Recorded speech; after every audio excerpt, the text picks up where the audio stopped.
12 muertos y más de 10 heridos dejó un enfrentamiento entre grupos armados ilegales en la frontera de Venezuela con Colombia. ¿Cuál es el panorama de la violencia en esa zona?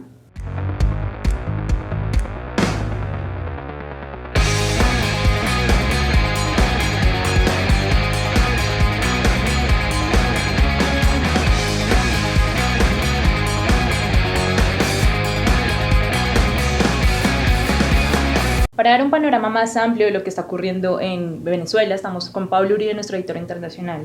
Pablo, cuéntanos primero qué ocurrió hoy en Puerto Santander. Bueno, realmente los hechos ocurrieron fue en la frontera con Venezuela, en un municipio denominado Boca de Gritas, en el estado de Táchira. Aparentemente hubo un enfrentamiento entre dos grupos ilegales colombianos, los rastrojos y los urabeños, en el que murieron 12 personas y en este momento hay 3 heridos. Aún no es claro, de acuerdo a las declaraciones de autoridades venezolanas y autoridades colombianas, si los heridos hacían parte de estos grupos ilegales o eran parte de la población civil. Lo que es cierto, según lo dijo el comandante de la Policía Metropolitana de Cúcuta, es que fue un enfrentamiento entre dos grupos ilegales colombianos en Venezuela. ¿Se trataría de los urabeños y los rastrojos? Sí, ya lo confirmaron. De hecho, después de que sucedió el enfrentamiento a las 3 de la mañana, se confirmó por parte de las autoridades colombianas que fueron capturados 2 miembros de los urabeños pasando el río Táchira.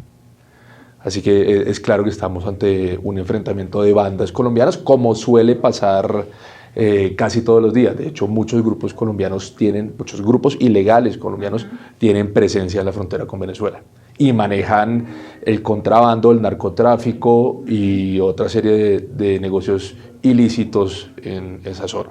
Pablo, pero cuéntenos qué ha venido pasando en esa frontera de Venezuela con Colombia. Pues el panorama es muy complejo, ya ha sido denunciado por diferentes organizaciones no gubernamentales en Venezuela y por diputados opositores.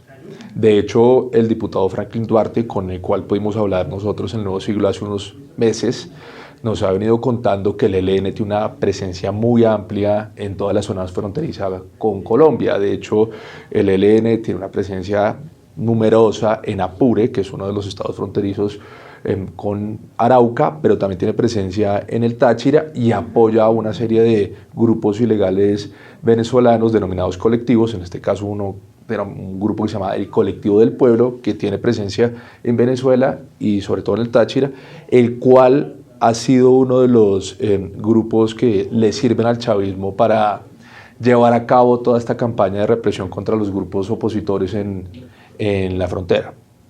Pablo, para dar contexto de esta situación y de este panorama, por decirlo así, ¿cuál es la situación política actual de Venezuela?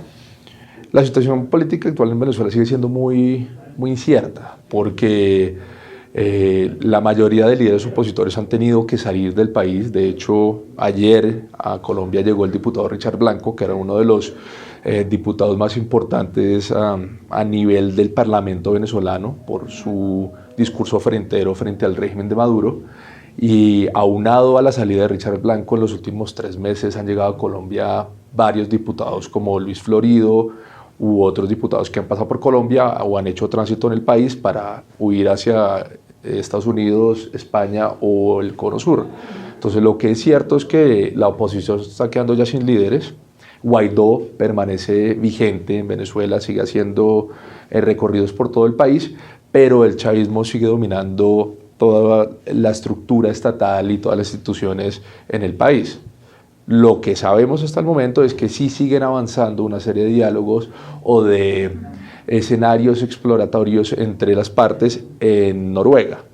Y eso pues es lo que está llenando de expectativa a los venezolanos en medio de una crisis que se ha agudizado porque las sanciones de Estados Unidos ya están teniendo efectos muy duros en materia de escasez de alimentos y de la inflación y de escasez incluso de gasolina y de otro tipo de productos básicos elementales. Bueno, Pablo, gracias por su análisis. A ustedes los invitamos a seguir más análisis Desde la Redacción.